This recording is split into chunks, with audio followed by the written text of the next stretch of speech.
Hello everyone. सो यार inorganic chemistry को मतलब कैसे किया था मैंने, ठीक है, उसके बारे में है मतलब ये वीडियो। और तुम कैसे कर सकते हो या कैसे तुम्हें इसको प्लान एक बना सकते हो। अगर तुम्हें ये बहुत बोरिंग लगती थी मुझे तो तुम्हें भी अगर लग रही है बोरिंग या क्वेश्चन नहीं हो रहे, ऐसा लगता है कि रिएक्शंस इतनी ज़्यादा हैं, मतलब पी ब्लॉक की करने जाते हैं तो पी ब्लॉक पार्ट 1 की भूल जाते हैं, डी ब्लॉक की करने जाते हैं उसके यूजेस भूल गए, ठीक है, मतलब ऑल इन ऑल की कंफ्यूज हो जाते हैं हम। और मैं तो बहुत ज़्यादा कंफ्यूज हो जाता था इनऑर्गेनिक को लेके। इवन ऐसे मन करता था कि छोड़ दो, ठीक है, बट दिमाग में तभी एक काउंटर थॉट आ जाता था कि छोड़ने से तो नहीं होगा, ठीक है। बस एक चीज़ थी जिसने मुझे लगाई रखा इनऑर्गेनिक करने पर कि मुझे मेरे टीचर ने बोला था कि देखो, फिजिकल में भी मेहनत करोगे, ऑर्गेनिक में भी मेहनत करोगे, बट इसमें अगर तुमने उतनी मेहनत की है ना तो तुम ज़्यादा आउटपुट ले सकते हो। अपना आउटपुट तुम अपना जो है उसको देखोगे अपने आप टेस्ट में भी, ठीक है। अब कैसे, क्यों, उन्होंने ये बोला था कि नंबर से मिलेंगे, बट अब तुम इसके 15 क्वेश्चन कम से कम 8-9 मिनट में कर सकते हो, ठीक है, 7 मिनट में भी हो जाते हैं, ठीक है। और उधर फिर फिजिकल में तुम्हें पता है टाइम लगता ही है, और ऑर्गेनिक में भी थोड़ा सोचना पड़ता है। इसमें मोस्टली डायरेक्ट क्वेश्चन आते हैं एनसीईआरटी की लाइन से उठ के। तो इसी से स्टार्ट करते हैं कि एनसीईआरटी कितनी इंपॉर्टेंट है। देखो, बहुत सारी वीडियोस हैं जिनमें तुम देख सकते हो कि एनसीईआरटी में कहाँ से, किस पेज नंबर में से और किस लाइन से क्वेश्चन आया। तो वो तो सवाल ही खत्म कि एनसीईआरटी की इंपॉर्टेंस क्या है ना, मैं वो डिस्कस कर सकता हूँ। वो एक ही बुक है जो इंपॉर्टेंट है और कुछ करना ही नहीं है। उसके बाद आता है पीवाईक्यूज। पीवाईक्यूज तुम मतलब ये नहीं है कि सिर्फ जैसे उन्होंने पूछ लिया कि दो क्वेश्चन होते हैं कि किस में पी जो फॉस्फोरस और हाइड्रोजन में कितने बॉन्ड हैं ये वगैरह, ठीक है। बट फिर तुम्हें एक बार पता लगे कि ऐसा क्वेश्चन पूछा तो तुम सारे ऑक्सी एसिड्स देखो ना जाके, सल्फर के भी देख लो, सबके बीच में बॉन्ड्स देखो। ऐसे ही जो क्लोरीन वाले में एक बॉक्स दिया हुआ है, क्लोरीन जो वाला जो अपना ग्रुप है उसका बॉक्स देखो ध्यान से, ठीक है। तो ये नहीं है कि सिर्फ एक पीवाईक्यू करना है, एक पीवाईक्यू नहीं करना है, उससे रिलेटेड जितने भी और क्वेश्चन तुम खुद से फ्रेम कर सकते हो, डिराइव कर सकते हो, वो सारे करने होते हैं। तो इनऑर्गेनिक के पीवाईक्यूज करने का बेस्ट तरीका ये होता है, ठीक है। तो फिर हमें ये लगता है कि बहुत टाइम कंज्यूम करती है, याद नहीं हो रही इनऑर्गेनिक की जो केमिस्ट्री है, ठीक है, कि रिएक्शंस कब याद करें, क्या करें। तो इसके लिए एक स्ट्रेटजी मतलब एक जो मैंने ट्रिक यूज़ की थी तो वो थी कि रोज़ कम से कम तुम एक दो, जितने हो सकता है 2-3 पेज सुबह उठते ही पढ़ लेता था मैं। तो उससे मेरे मतलब खुद सोचो तो लगता है ये छोटा सा था, मुझे भी मैंने जैसे शुरू किया था जब, तब मैंने सोचा था 2-2 3-3 पेज करने से क्या होगा, इसमें तो 40 पेज हैं, 20 पेज हैं एक ही चैप्टर में, जैसे पी ब्लॉक हो गया। बट वो 10-15 दिन मैंने मतलब छोड़ दिया। फिर से एक वो होता है यार थोड़ा सा, मुझे तो होता था कि नहीं यार एक बार करके तो देखते हैं, ठीक है। फिर मैंने किया, फिर मैंने 15-20 दिन उसको रेगुलरली फॉलो किया और वो फिर देखा जब मैं 18th ग्रुप पे पहुंच गया था। तो यही है इसका मतलब कि अगर तुम रोज के जो 20-25 मिनट यार निकाल सकते हैं, ठीक है, जब मैंने खुद निकाल के देखे तो निकल जाते हैं 20-25 मिनट, क्या 1 घंटा भी निकल जाता है जो हम एवं वेस्ट कर देते हैं कहीं पर भी, ठीक है। तो वो निकाला मैंने और वहां से फिर तुम भी ट्राई करके देखना, तुम्हारा एटलीस्ट एक चैप्टर 10-15 दिन में पूरा हो जाएगा और तुम्हें पता भी नहीं लगेगा, ठीक है। तो ये हो गया। तो रोज के कम से कम 15-20 मिनट दो और तुम्हारा इनऑर्गेनिक का जो सिर पे बैठा हुआ है ना भूत या डर बैठा हुआ है वो अपने आप गायब हो जाएगा। अब एक पॉइंट और था कि देखो करना कैसे है, ठीक है। ये तो सब है कि ये जो टैक्टिक्स हैं या ट्रिक्स हैं उनको फॉलो करो और ठीक है 15 मिनट भी दे दोगे तुम, बट एक्चुअली में कैसे करना है इसको देखो। 2 चैप्टर है ना जो अपने केमिकल बॉन्डिंग और पीरियोडिक टेबल, इनको जितने अच्छे से कर सकते हो, जितने अच्छे टीचर से और जितना एक्स्ट्रा पढ़ सकते हो। एक्स्ट्रा मैं ये नहीं बोल रहा कि एनसीईआरटी के बाहर का, जो कहीं भी एनसीईआरटी में लिखा हुआ है कि इंटरकनेक्ट करके जो टीचर पढ़ा पा रहा है ना इनको, वहां से तुम ये चैप्टर्स अपने करो। जैसे मैंने अगर मैं तुम्हें बताऊं तो मैंने जो बी वाइज क्लासेस पे सुनील नैन सर हैं उनसे मतलब केमिस्ट्री मैंने वहीं से की थी, बट ये 2 चैप्टर स्पेसिफिकली मैंने वहीं से मतलब पूरे किए थे, तो मैं इसीलिए बता रहा हूँ। और तो वहाँ ना उन्होंने मुझे बाद में फील हुआ था कि कितने अच्छे से करवाया जब कहीं और एक जगह से पढ़ने की कोशिश की। तो उन्होंने, तुम खुद जाके देखना, तुम्हारा ना एस ब्लॉक के भी लैटिस एनर्जी हो गया, हाइड्रेशन एनर्जी हो गया, या कि जो स्मॉल एनायन कैटायन वगैरह के कॉन्सेप्ट हो गए, कोवेलेंट की वजह से मेल्टिंग पॉइंट पे क्या फर्क पड़ रहा है वो हो गया, बॉन्ड एनर्जीज हो गई, एटॉमिक रेडियस हो गया, ionisation energy, electron gain enthalpy, even P block के डी ब्लॉक कहीं भी कुछ भी लिखा हुआ ना वो सब उन्होंने वहीं पर कवर करवा दिया था। और उससे मुझे तो बहुत हेल्प मिली थी। तुम भी कंसीडर कर सकते हो, अगर तुम्हें देखना है एक बार जाके, फ्री में लेक्चर्स अवेलेबल थे। तो वो हो गया। उसके बाद फिर जैसे मैंने वहाँ से ये 2 चैप्टर किए और बस फिर वही रूल फॉलो किया कि रोज या जब भी हो सके, जब भी टाइम मिले, कुछ नहीं कर रहा हूँ तो इनऑर्गेनिक के 1-2 पेज, देखो मन को बनाना पड़ेगा तुम्हें कि नहीं मुझे करना है, नीट देना है, तो एटलीस्ट मुझे थोड़े छोटे छोटे एफर्ट्स रोज लेने होंगे और फिर वो सम अप होके तुम्हें बाद में रिजल्ट ना अपने आप मिल जाएगा। ठीक है, तो ये हो गया। अब फिर मैं जैसे मान लो एस ब्लॉक मैंने पूरा किया, लेक्चर भी देखे, लेक्चर देख के रिवाइज किया। जब मुझे अपनी तरफ से हो जाता था ना कि अब मैंने इसको 2-3 बार पढ़ लिया है, मुझे रिएक्शन भी याद हो गई हैं जितनी होनी चाहिए first time second time reading में, तो मैं फिर टेस्ट देता था। ठीक है, टेस्ट देने के बाद फिर मैं उसको एनालाइज कर लेता था, उसके वीडियो सोल्यूशन देख लेता था।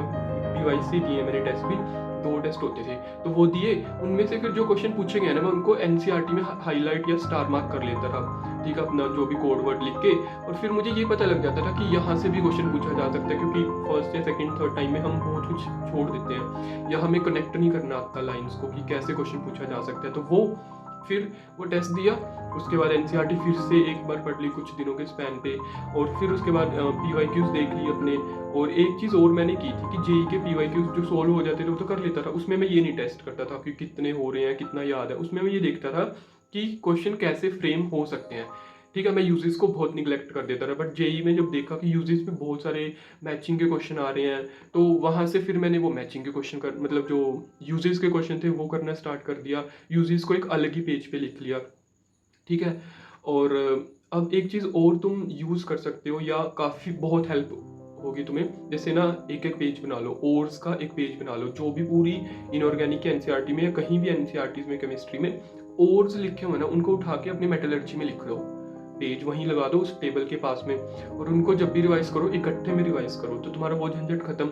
यूजेस जितने भी हैं अमोनिया के या HCl गैस के फर्टिलाइजर्स में, ठीक है, एस ब्लॉक में यूजेस हैं, पी ब्लॉक में यूजेस हैं, किससे क्या बन रहा है, ठीक है, वो सब 1-2 पेज पे लिख दिए थे मैंने ऑर्गेनिक में भी यही किया था यूजेस। ठीक है, जो फिजिकल प्रॉपर्टीज वगैरह हो गई वो लिख दिया, कलर्स को मैंने अलग से एक पेज पे लिख लिया। ठीक है, ऐसे डाइसेक्ट करते जाओ एनसीईआरटी में, जो एटॉमिक रेडियस हो गई सारे के सारे वो मैंने तुम्हें पहले बता दिया, पीरियोडिक टेबल में उठा के लिख दो। ठीक है, और boiling point, melting point, boiling points को एक की बॉइलिंग पॉइंट लिखा, अब सारे के सारे बॉइलिंग पॉइंट्स एक ऑर्डर में लिख दिए। तो ऐसे करोगे ना तुम्हारे मेरे 10-12 पेज हो गए थे तैयार। शॉर्ट नोट्स इन्हीं को बोलता था मैं तो अपने, क्योंकि बार बार पूरी की पूरी लाइंस को छोटा करके लिखना, वो फिर उतने पेज बन जाएंगे, उसका कोई फायदा भी नहीं है। ठीक है, ऐसे तुमने डाइसेक्ट किया उसको, एक एक टॉपिक, जैसे पूरा का पूरा टॉपिक किया, सारे चैप्टर से उसको निकाला, एक जगह लिख दिया, तो तुम्हें इफेक्टिवनेस आ जाएगी। इसी को बोलते हैं, जो वो बोलते रहते हैं कि स्मार्ट वर्क करो, स्मार्ट वर्क, यही होता है स्मार्ट वर्क, कि तुमने टाइम को यूटिलाइज अच्छे से कर लोगे, तुम बाद में उसको फ्रीक्वेंटली तुम रिवाइज कर पाओगे बार बार। ठीक है, और बाकी तुम अपने टीचर्स को फॉलो करो, वो जो बोल रहे हैं कि ये डाटा इंपॉर्टेंट है तो वो याद करो, अगर कुछ है स्पेसिफिक चीज़ें होती हैं वो याद करो, क्वेश्चन प्रैक्टिस तुम करो, जरूर करो, पीवाईक्यूज जेई के भी जरूर देखना, मतलब तुम्हें बहुत हेल्प होगी, क्योंकि वो तुम 21, 22, 23 के जितने भी पेपर है ना सिर्फ देख लोगे और अपनी एनसीईआरटी में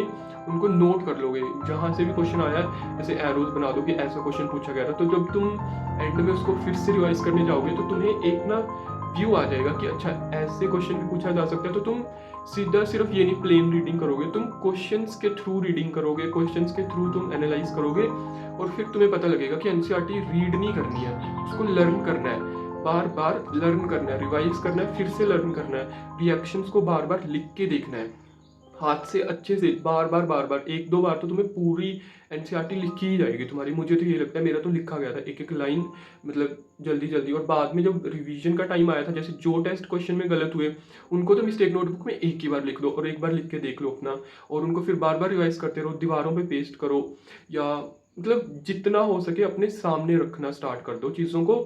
जितनी बार देखोगे उतनी बार तुम्हें वो ईजी लगेंगी। फिर एनसीईआरटी जो बोलते रहते हैं ना हम कि एनसीईआरटी नहीं पढ़ी जा रही, तो ठीक है मत पढ़ो, 1-2 बार पढ़ो, पढ़नी तो पड़ेगी, ये नहीं बोल रहा कि बिल्कुल निगलेक्ट कर दो, क्योंकि मैं ये बोल रहा हूँ ना कि पेपर्स पे लिख लो या शीट्स बना लो, सभी चीज़ें एक जगह ले आओ, तो वो भी तो एनसीईआरटी में से आई है ना, तो फिर तुम्हारे एनसीईआरटी की रीडिंग की स्पीड बढ़ जाएगी और तुम्हें बोरिंग कम लगना स्टार्ट हो जाएगा कि वहाँ याद करूँ या यहाँ, क्योंकि तुम एक जगह लिख चुके होगे उस चीज़ों को। ठीक है, और एट द एंड प्लीज़ जो केमिकल बॉन्डिंग और अपना पीरियोडिक टेबल है उनको बहुत बहुत बहुत ध्यान से कर लेना।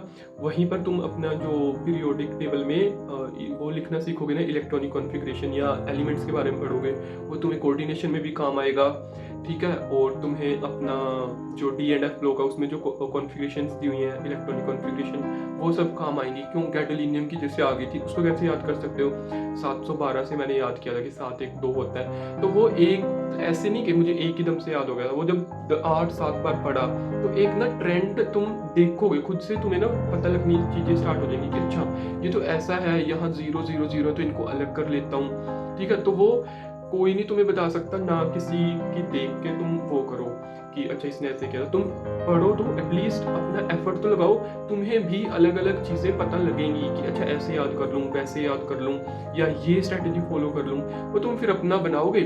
पर पहले मेहनत डालनी पड़ेगी, सिर्फ स्मार्ट वर्क के चक्कर में मत पड़ना कि सिर्फ स्मार्ट वर्क कर लेते हैं, ठीक है। ये आजकल बड़ा ही है कि सिर्फ लेक्चर देख लेते हैं, उससे नोट्स नहीं। एनसीईआरटी पढ़ो, 3 बार पढ़ो, 4 बार पढ़ो, 5 बार पढ़ो, फिर पैटर्न बनने स्टार्ट होंगे कि ऐसे याद कर लूँ खुद ही। वो तुम खुद समझ जाओगे कि कब उस पॉइंट पे तुम पहुंच चुके हो, ठीक है। और वो फिर तुम्हारा अच्छा लेवल भी बन जाएगा इनऑर्गेनिक में, और तुम 15 में से एटलीस्ट 13-14 क्वेश्चन अगर तुम ऐसे करते हो इनऑर्गेनिक केमिस्ट्री को, जरूर वो कर लोगे। एट द एंड एक चीज़ और बतानी थी कि टीचर्स कौन कौन से मतलब मैंने देखे हैं इनऑर्गेनिक के लिए या केमिस्ट्री के लिए लगा सकते हो। तो एक तो साक्षी बोरा मैम है, और एक अभिमन्यु सर, और दूसरे अपने जो मैंने बताई दी थी 3rd नंबर पे वो थे सर जो बी वाइस, उनसे मैंने मोस्टली 70-80% वहीं से की है केमिस्ट्री। होप तुम्हें ये चीज़ें हेल्प करें और तुम अपना एक व्यू या अपनी एक स्ट्रेटेजी प्लान कर सको इन चीज़ों को सुन के। और बस यही है कि इतना ही करना होता है, एनसीईआरटी करनी है, बस उसको तुम कितने अच्छे से या कितने अच्छे तरीके से कर सकते हो वो अब तुमने सबकी सुनी, अब तुम अपने ऊपर अप्लाई करके देखो। बस वही एक डिफरेंस क्रिएट करेगा। एनसीईआरटी सभी पढ़ते हैं, बार बार पढ़ते हैं, बट कौन उसको कितने इफेक्टिवनेस में या कितने इफेक्टिवली पढ़ता है, वो एक डिफरेंस बना देता है एक सेलेक्ट होने में, या 5-10 नंबर से मैंने रह के देखा है, सिर्फ यही डिफरेंस होता है। Thank you so much, hope ये काफ़ी तुम्हें हेल्प करे।